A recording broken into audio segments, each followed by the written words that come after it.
you done now? Oh, Brad, what have you done now? Doc! Doc! Okay, relax, Doc. It's me. It's Marty. Oh, it can't be. Just sent you back to the future. Yeah. Oh, I know you did send me back to the future, but I'm back. I'm back from the future. Great Scott. Wait a minute, Doc.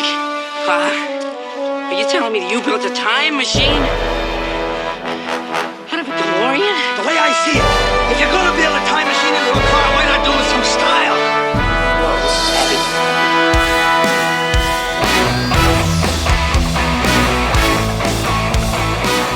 Hello, ladies and gentlemen, and welcome to Back to the Future, the podcast, the only podcast looking back in time with the greatest film trilogy of all time, Back to the Future. I'm your friend in time, Brad Gilmore, and this week on the podcast, we have a very, very special guest. First off, though, I hope you enjoyed last week's live from Hill Valley. It's Saturday night. We had fun having Mikey Day from Saturday Night Live on last week on Back to the Future, the podcast, talking about his love for the franchise, meeting Steven Spielberg, a lot of really cool stuff that he went into, and we talked about some of his favorite, behind the scenes information or what have you about the films, and he was a really cool guy, and I'm glad that we got Mikey on. This week, we have somebody who was in Back to the Future 2, as well played an interesting role in Back to the Future, the ride. This is a woman who I've written about in my book, Back from the Future, a celebration of the greatest time travel story ever told, available on Amazon.com, Walmart, Target, Barnes & Noble. If you go to Barnes & Noble, you can see if it's in your local store. I know pretty much every major city in California, it's in there.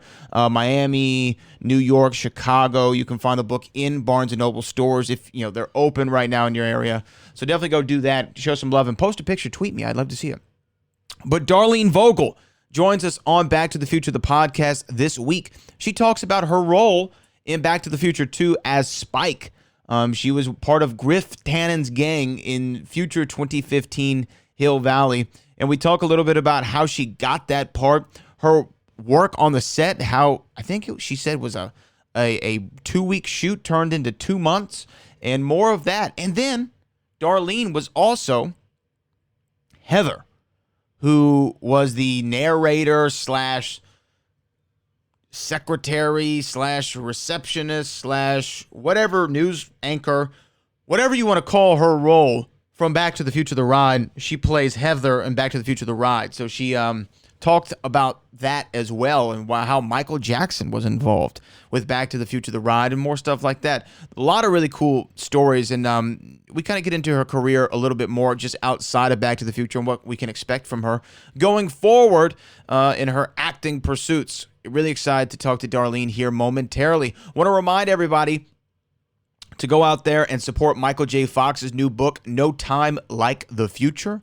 Make sure you do that. Michael J. Fox just announcing that he is retiring from acting. We're going to talk more about that on a future episode of Back to the Future, the podcast, so please be aware of that. If you haven't already, go over on iTunes or Apple Podcasts, rate, review this one. Leave 5 stars. Leave a nice review. Whoever leaves the review that makes me laugh the most, using some sort of reference from Back to the Future, the movies, maybe a quote, something interesting, I will send a copy of my book, a signed copy of my book, along with a couple other things to you. So definitely go over to iTunes, and I will announce the winners next week. Leave 5 stars and leave a funny review. Whoever makes me laugh will get a copy of my book signed by me. But right now, let's get into my conversation with Darlene Vogel, Spike from Back to the Future 2, and Heather from Back to the Future, the ride, here on Back to the Future, the podcast.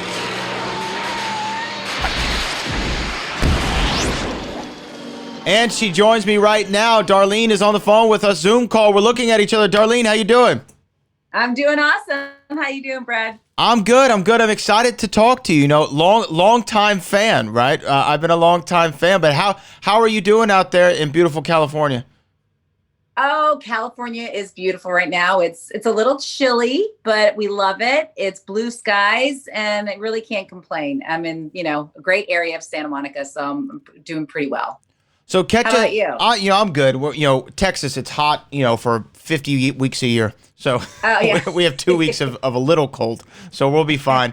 But walk me through what's been going on in your world as of late. Well, let's see. Well, starting with the pandemic, of course, we're shut down for a few months, and now just starting to get back into auditioning, which is just a whole other realm because you don't go into the room anymore. You have to set up a tape, and you could hopefully find a friend to help you tape.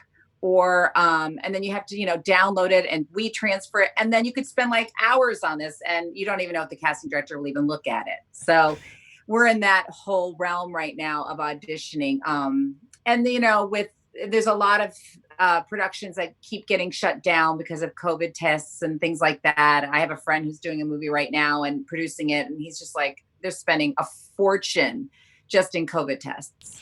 I can only imagine. Yeah. And then just constantly shutting down for crew or cast or this or that. So, we're all in it together. So what else can you, just have to make the best of it. Absolutely. I just, for me, I'm such a person who I need to vibe with what's going on in the room, right? So I can only imagine trying to do an audition where you can't feel the room and kind of tailor your portrayal, based off the feedback you're getting.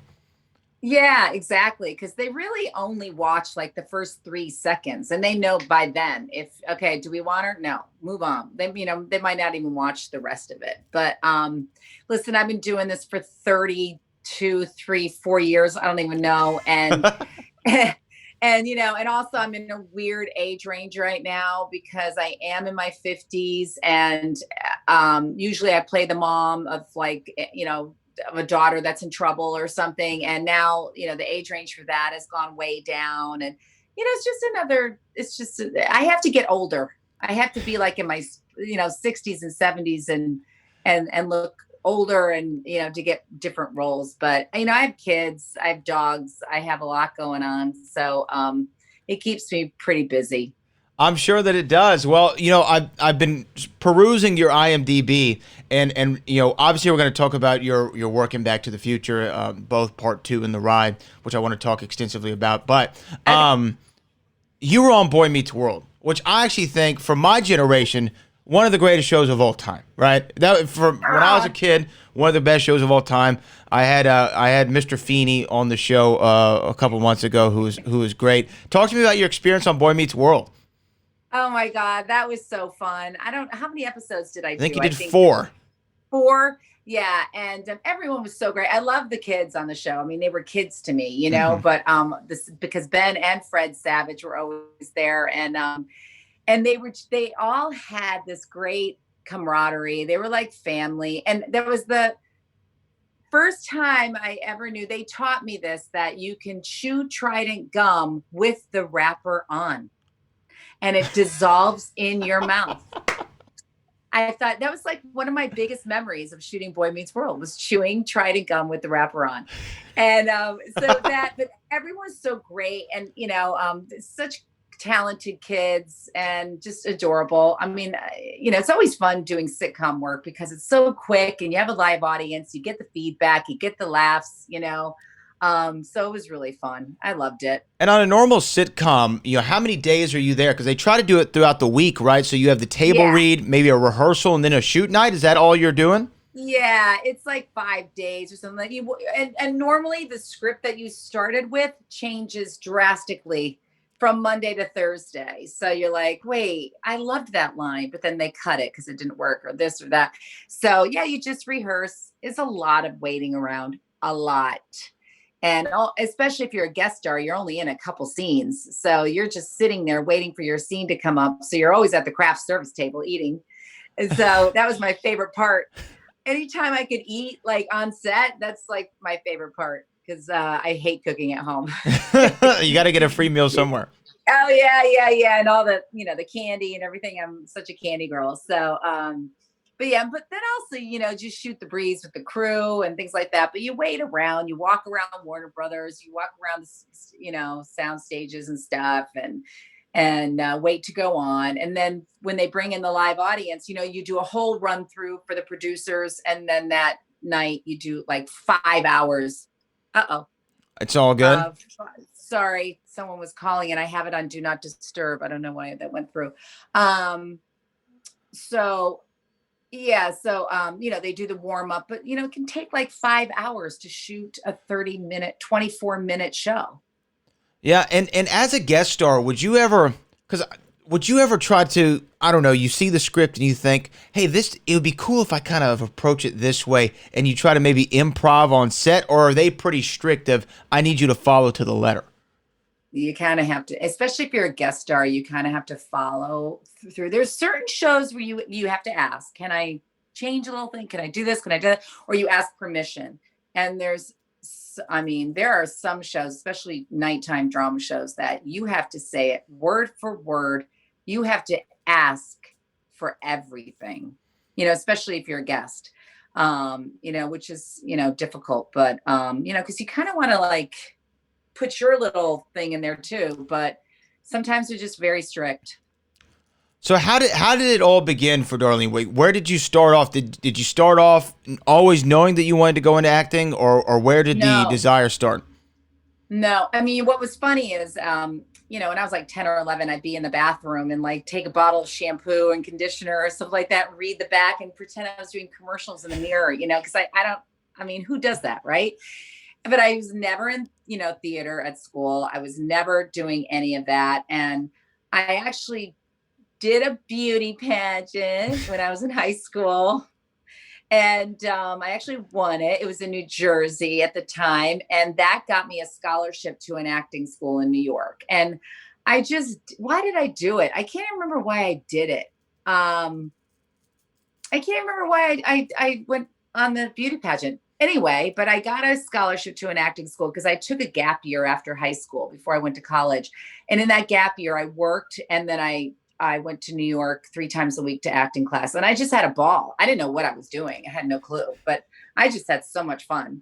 And then when I went to New York City, I was going to Fashion Institute of Technology, FIT in New York, for marketing and cosmetics and fragrances. That's what I was going to do. And then I ran out of money. I couldn't finish college. And so one of the guys on my floor was like, hey, do you want to model? I know an agent. And I was like, sure, I'll do anything. I was spraying perfume on people at Saks and on the weekends. And and then got with a modeling agent, started doing showroom, modeling, then print work, and then just started auditioning. My model agents would send me out on stuff. So one of my first things on a set was for Bright Lights Big City, and I played Kiefer Sutherland's Day Inga. I was there to be an extra, and then they upgraded me to silent bit, so I made like $140 instead of $99. And so it was with Michael and Kiefer, but they didn't really talk to us because we were the little people then. So and a manager, Julia Roberts' manager, saw me on a Crystal Light commercial and signed me, and that's started me on my. I still didn't know what I was doing, had no clue. I just kind of rolled with it. Did you ever have a moment? Like, I always look for that eureka moment. Where people when people will give you advice, and then it doesn't make any sense to you until that one day you're like, oh, that's what they were saying. Did you have a eureka moment ever on set where you started to feel like you were getting it? No. No. Every time that I have to say, when I first did my first sitcom, like Charles in Charge, I did. And that's where I met one of my best friends on it, because we both were the guest stars. You just listen. This is stuff that you don't learn in acting school, and I took acting school, but I think sitcoms are a great place to learn, because, they tell you where to hit your mark and this and this and that. But I remember this one director wanted me so bad for this pilot, and I was so greening. I didn't know what I was doing, but he loved me. He kept bringing me in and in and in. He goes, I know you can do this. And I'm just like, I don't know what I'm doing. But as you work, you just learn more and more the technical stuff. But acting is all about listening, reacting, saying your line, hitting your mark. You have to be able to delve into a character. And I don't know how I do it. There's like some things I know I can't do, I'm not capable of. But yeah, I mean, every single set was definitely a learning curve. Every single one. So when you're doing these sets, your agents are sending you out on auditions. I'm sure some you're knocking out of the park, some you wanted, but maybe it didn't work out. How do you end up getting into feature work? And when we're talking about that, it's really you are spiking Back to the Future 2, which at the time in '89, the biggest sequel maybe ever. At the time, because I 1985. know we didn't know. We Yeah. didn't know that's what it was. When we were shooting, it was like, wow, this is like going to be really big. And that was my first movie, and I think I'd only done Charles in Charge and a ton of commercials. I mean, I was like a commercial queen. I mean, I did so many commercials. I did a little bit in The Equalizer, and yeah, I mean, I walked into my agent's office and they were like, "Hey, Darlene, how young can you play?" And I'm like, "I don't know." So he goes, "Well, go on this audition." And that was for Back to the Future. And so I walked in and just had a meeting with the casting director, and we bullshitted and stuff. And she was like asking me stuff on my resume, which were lies, like my theater experience. I just wrote down things that were, I had no experience. How are you supposed to have a resume when you have no experience? Right. I mean, I started acting really old, I mean, I wasn't 18 when I started acting. I started in my 20s because I did the modeling thing in the commercials first. So for me, I was already old starting in my 20s, 20, I guess I was 24, 25. So yes, I walked in and then didn't hear anything, and then came back like a month later and then met Ricky and Jason, and we just had to improv in the room. And then we sat around another month, and then they said, "Oh, you got it. It'll be a 2-week job." And we're like, "Oh, okay, cool." Ended up being 2 months. Yeah, I want to ask about that because obviously you were also involved in a lot of elaborate scenes that were shot during that time that you were on set. But were you aware of Back to the Future prior? I mean, obviously you knew the movie, but did you see it? Were you a fan? Did you know Michael J. Fox? I honestly do not remember if I saw it. I really don't. I mean, I don't remember like the enormity of the movie. I just don't remember all. I have to ask Ricky, because Ricky's got a better memory than me. But I have to say, did we know that we were on like this blockbuster movie when we were shooting it? I mean, because I don't know did Back to the Future already come out when we shot it? I didn't know. Yeah. Okay. Wow. So yeah, I mean, the sequel came out, what, 4 years later from the first film. So it was definitely so then I guess I must have seen it. Yeah. perhaps, maybe. Yeah. I just don't. It's, so long ago. I mean, it's funny when you shoot all this stuff. I mean, even the series Pacific Blue that I was on for 5 years, I shot 88 episodes on there. And I just recently watched it again. And I'm like, I don't remember shooting half this stuff. It's crazy, and sometimes I'll say like, "Oh, there's so-and-so." And I'm like, "Oh, right. I did Northern Exposure with him. I forgot I worked with that guy." I've worked so much on so many different things that you kind of forget after a while, what you've done. It's kind of odd. So when you got your sides for your character in Back to the Future 2, do you remember what the description was of this character and what you were supposed to be? It's Spike, tough. Well, I mean, I got the whole realm of the character when I went for a fitting, and Joanna Johnston was like fitting me in this whole outfit. And I was like, yeah, this is awesome. I love the outfit. And we were like, "Oh, let's do this." And we were kind of like talking about it together. And she was, "Oh, we want to do this and do this." And then my eye naturally is half brown and half blue, one of my eyes. So they got the idea for my eye to put a different color contact in my eye for Spike. And then I had to go get fitted for that, but it didn't have a little hole in the middle. So when they put it in my eye, I just saw red in that eye. Everything was red in that eye. So you couldn't see at all? Could you see through Not it? in that eye. Wow. You could see through it, but it was like a red filter was over my eye. Yeah. Wow. Okay. And then I had to get my hair bleached. They bleached the front bangs of my hair, and then we had to, go for practice on the hoverboards, with the stunt people and stuff. So there was a lot of prep for it. So it was really fun. I mean, still didn't know like really what this is all about. I'm like, it's a 2-week job, cool. but I don't remember even telling my friends I'm in Back to the Future. I mean, the sequel. I don't remember even telling them that. That's crazy to me. So, okay, you said 2 weeks, it turned into 2 months, but you mentioned the hoverboards too. How much training did you have to do on those hoverboards? Do you remember? And was it uncomfortable? Because you hadn't done anything, I'm assuming, to that level where you're hanging from wires or what have you. Yeah. Yeah, no, I've never even been on a skateboard. So, yeah. So, well, the stunt people took us way out in the, desert area, and they had it all set up, and, it was pretty cool. I mean, they just put us on wires, and it was a new thing for them too. So they really had to work out the kinks. And I think we only did it a couple times. We didn't really do it that much, but we had to have one wire in front of us, one wire behind us. It's all like a balancing act, and nothing was going to happen to us as we were flying around, because we were harnessed in, so we couldn't fall off. And we put our feet in, the shoes were nailed to the skateboards, so to the boards, so hoverboards, I should say. So yeah, it wasn't like we were going to fall off of them. So why was a 2-week job? Why did it turn into 2 months?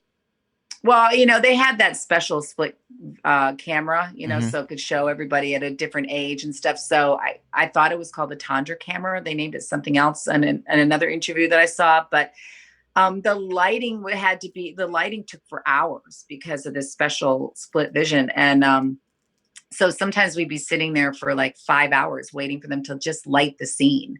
So the cafe alone took 1 month, and then the hoverboard scene took a month. Yeah. Just to light it and get the shot ready? Light it and get the shots done, and all the angles and all the split vision, and Michael this age and Biff that age. And, it's a lot of work. That was a lot. And it was new to them. They didn't know, it was a new technique they were doing. So it was pretty cool. But it was a lot of sitting around for Ricky and Jason and I. So we got to know each other very well. And Ricky and I are very close. We're still very close. So it's great. Yeah, now Jason's out there, being the villain in Mulan and all kinds of stuff, right? Yeah, so. Yeah, pretty cool. I know. I hadn't seen Jason since the premiere, since the reunion, the 25th reunion. I think that's where I saw him. Yeah, because I hadn't seen him in so long. Because he was living in Hawaii, then he was living in Singapore, so now he's back. Yeah. Yeah, that's awesome. So was it kind of like Groundhog's Day, having to go to the set for a month in the Cafe 80s, and were you doing the scene multiple times, or was it waiting on lighting and stuff? Yeah, we did the scene a few times. My famous one line, "What's wrong with Fly? You got no scrote." I remember the first time I did that, and I don't know if you've heard me say this before, but I was doing my thing, and then I grabbed Michael by the groin, and he had a big ketchup bottle in his pants. And I didn't know what to do. I was like, do I break character or not? Because it's my first gig, I don't want to like mess up, but it was funny. So we were all laughing, and I was like, oh yeah, you wish, Michael. And he was laughing, but he just wanted to break the ice. That's how kind he is. He's just the kindest person on the planet. And so yeah, and then we did it. Yeah, we did it a few times, and then we had to do the choreography of all of us going down it. When he was swinging the bat, we all go down, and then we all fall on each other, and then we come in on that car. So yeah, I mean, we would work sometimes like maybe a few hours a day, but most of the time we were sitting around. So talk to me about working though with Tom Wilson, who plays Biff and Griff in those scenes, and I think that he is just a phenomenal actor. His nuances between the characters, I just think that he did a great job. What was your experience like working with him? He did a great job. Oh, he was amazing. I mean, Tom was just very giving and very fun. And yeah, you're right. He is very, he's a comedian, so he was very funny. And we just all had such a great experience, because we knew that at some point that, this is going to be huge, and we're making history here, and he just, I don't know. I mean, he was such a professional. He had so many scenes. So I didn't get to hang out with him as much until like the hoverboard stuff too. But I remember us all singing songs when we're just waiting there. And and just, I don't know, and just hanging out. I used to hang out with all the extras and talk to them and just talk to the crew. And yeah, it was just fun. And then, do you remember any like specific, I don't know, direction or anything from Robert Zemeckis that stuck with you going on? Every time I talk to somebody, and I know you had a limited speaking role, right? But Yeah. were you given anything by him, or did you observe anything that he did that you just thought, oh wow, this is why this guy is where he is? He didn't really give us that much direction as far as I remember. I just always remember him cocking his head like this. He always cocked his head with a smile. And he, again, was the nicest guy on the planet. I mean, just so nice, so calm, never yelled. I mean, he was just, he always was laughing, just having a good time. I just think his professionalism is, that's why he does so well. And he's got such a creative mind. I mean, but look at the script he's working with that Bob Gale came up with. I mean, that's brilliant. I mean, I could never be a director. I mean, I just don't have that vision, reading a script going, wow, yeah, I could see that. I mean, there's just so many special effects in this movie. I just don't know how they pulled it all off. Yeah, but they did. They did pull it off. Movie comes out, massive success automatically. What was your I don't know, what did you feel after the movie came out? Did you feel like, wow, I was really a part of something? And did you think maybe, okay, I'm going to do all of these movies now? What were you thinking when the movie came out? Well, I mean, the third one was back to back with Ricky. Right. I mean, he's the only one that did the back to the back movie, but no, I mean, I just went on. I went on to doing TV shows and TV pilots and ski school. I mean, it's so funny because, here I work on this big blockbuster movie. And what was really funny is that I remember going to the premiere and a lot of people didn't recognize me. So they're like, I'm like, it's Spike, because my hair was different and I had this spike. A lot of people didn't see me without my costume because as soon as we got to set, we got into costume. So they never really saw me natural. So they were like, Spike, that's you? And I'm like, yeah, it's me. Because at the premiere, they just didn't know. And so, yeah, I mean, after that, was the next movie was Ski School, which is like a low budget, thing shot in Canada. And I'm like, we were treated like queens on Back to the Future with the craft service of steak and lobster and amazing food, and Ski School's like pasta and plastic forks. Reality check, right? Yeah, I was like, wow. It was kind of like me going from Pacific Blue with my own trailer to a soap opera where you're sharing a dressing room and there's no craft service. I'm like, where's the bottled water? Where's craft service? I mean, I've done everything as far as acting. I mean, it's just with the commercials and extra and silent bit and guest stars and B movies and blockbuster movie. And, it's a great, great learning, experience. I'm glad, I don't know how people, when they go from here to here right away, they must get like a big head. Oh yeah, I'm sure. You know what I mean? And then, cause I have worked with a lot of actors that demand so much. And I'm just like, geez, I mean, I was never like that. I was always just thankful to have a job, I mean, always. And when you work with people that are just so demanding and, don't show up on time or, make people wait or, complain about everything or demand facials and things. And I'm just like, ew, that's what gives actors a bad name when you have those kind of divas. Right. Well, they're in every industry, but maybe a little bit more prominent in Hollywood at times. But how did the ride come about? Because for the longest time, I had no idea that you were the same. That you were both, right? I had no idea because, like you said, you look so different as Spike than you do. Yeah. You look like yourself in the Back to the Future, the ride film. So how did all that come about? Joanna Johnston, the wardrobe a lady from Back to the Future, she has suggested me for the role. So she says, why don't you just use Darlene? And they're like, oh, okay, cool. So she outfitted me for that too, to be a futuristic, airline stewardess, journalist, whatever I was, commentator. Yeah. And it was funny because, Christopher Lloyd had just shot his stuff right before mine. And then the teleprompter broke for me. And I had pages of copy.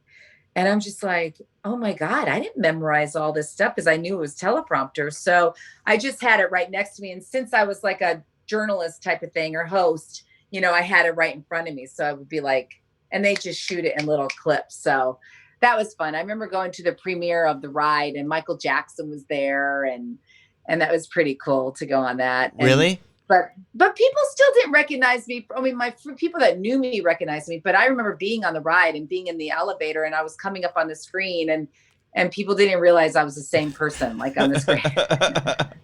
So Michael Jackson was at the debut of the ride? Yeah. Oh man. Yeah, at Universal. Yeah. What was it like to be in his presence? Oh, well, they skirt him away. Well, I know, yeah. Yeah. Yeah, it must have been but still pretty cool. That's the only person I remember. I got to bring 2 guests, but I wasn't considered, top notch for the ride. What did you think of the ride though itself? Oh, I thought it was a blast. I thought it was a shame that they took it down. I mean, I feel like Back to the Future. I mean, for the first 25 years, I never did any interviews for Back to the Future. None. Really? It's not until the last 5 years that all of a sudden we're getting all these interviews and signings. And I went to France last year, and they want us to go all over the place for these conventions and stuff. And I'm like, and even my friends are going, what is up with Back to the Future? I mean, it was 30 years ago. I said, it is, I don't know. I said, the greatest thing about it that the fans are getting younger and younger and younger. So you can tell that it's still relevant. I mean, the movie is still relevant. People love this movie. And you could tell in the fans, they're always like, oh my God, I saw you when I was just a little kid and you made my life and all this stuff. And I'm like, oh, thank you. It's just such a great feeling. Did you since the movies, obviously I think that you're right. They were popular when they came out. They're even more popular today. Back to the Future is more popular now than it ever has been, perhaps. And you mentioned that you have kids. Did you show the movies to your kids or the Back to the Future 2 at a specific time? Are they interested, or is that just mom? That's just mom doing mom stuff. They are not interested at all. Really? I mean, they are more excited when a commercial comes on during like the Today Show. They're like, or if it just automatically comes on and they just happen to be watching TV and like say, I remember once, Full House came on and they were like, Mom, here you are. And, a lot of my friends didn't even know I was on Full House or stuff like that. And it's just like, oh my God, because they wouldn't recognize me from Back to the Future, like friends. But yeah, I mean, they've seen it, but they don't think it's a big deal. At all. It's crazy to me. Yeah, they don't. Yeah. They really don't. I mean, they're like, whatever. Something mom did a long time ago. I don't know why people are still talking about it. Yeah, they roll their eyes. And I jokingly say to my daughter, I said, well, I have to do another interview today, because I am a celebrity. And she's like, no, you're not. No, you're not. I'm like, well, not really, but to some people I am. Right. Well, to me, you are. And speaking of the future, Darlene, what does the future hold for you? Do you have anything more that you want to accomplish? You said you've done the silent bits, to the extras, to the sitcoms, to the guest stars, to the blockbusters. Anything else on the agenda that you would like to accomplish? Well, now that, my kids are older, I'm able to audition for, and hopefully get I would love to be on another series, maybe a little bit down the road. It's just so much fun. And I love working. I don't like, when you're a guest star or whatever, you're just sitting around a lot and you're kind of treated like a glorified extra. So I love being more like a series regular because, you just get, the respect level you get and just the work and it's fun for me, but I don't want to be on the top of the call sheet because then you're working all the time. I'd rather be on the lower end. So I'm maybe recurring. Cause when I was on Pacific Blue, I was there at, 5:30 in the morning till sometimes midnight. And it's a long, never see anybody. So I couldn't do that, But if it was only a couple days a week, I would mind it. It sounds ideal, doesn't it? It sounds ideal. There's some shows that I watch that I'm like, oh my God, I'd love to be on that show. I'd love to be on that show.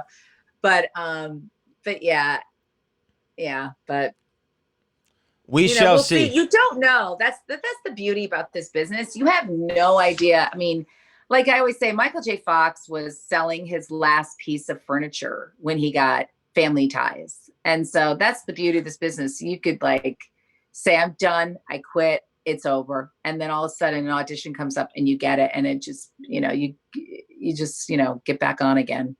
It changes everything. You never know what the future will hold, but we appreciate you talking with us today about Back to the Future and everything that you've done. It's been an absolute pleasure to speak with you. Would you like to let the people know where they can find you and follow you?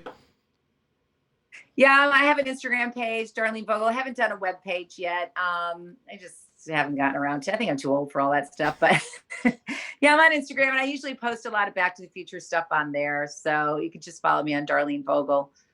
I don't really go on Twitter that much, so it's a little bit too much for me. So Instagram is pretty much my favorite. Instagram's a place. Well, Darlene, we appreciate you joining us today. I want to say thank you to all the fans for following us. It's just really a joy to make everybody happy. Absolutely. You will continue that. We just celebrated the 35th anniversary and the 30th anniversary, I think, of Back to the Future 2 last year, and I'm sure there'll be many, many more down the road. Oh, hey there? Yes. There you are.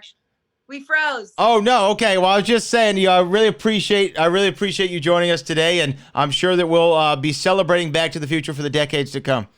Yes, I hope so. And when I'm 90 years old, I'll be, walking around my hoverboard. we would be so lucky. Darlene, thank you again. Thanks, Brad. That was the great Darlene Vogel. Really enjoyed talking to Darlene this week on Back to the Future, the podcast. Next week, we got more surprises planned for you. Just a quick reminder, make sure you go subscribe on Apple Podcast and give us that 5-star review. And funniest review will get a copy of my book, Back from the Future, a celebration of the greatest time travel story ever told, signed and sent to you free 99. So go do that now. I would do it for you. Until next week, which, by the way, have something awesome planned. I've got, again, maybe a half dozen episodes already in the bank, so we got some really cool ones coming up. Next week, we're going to do something that we've never done on Back to the Future, the podcast, so I'm excited about that. But until then, my name is Brad Gilmore. I'm your friend in time, and I will see you in the future.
Oh, Brad, what have you done now?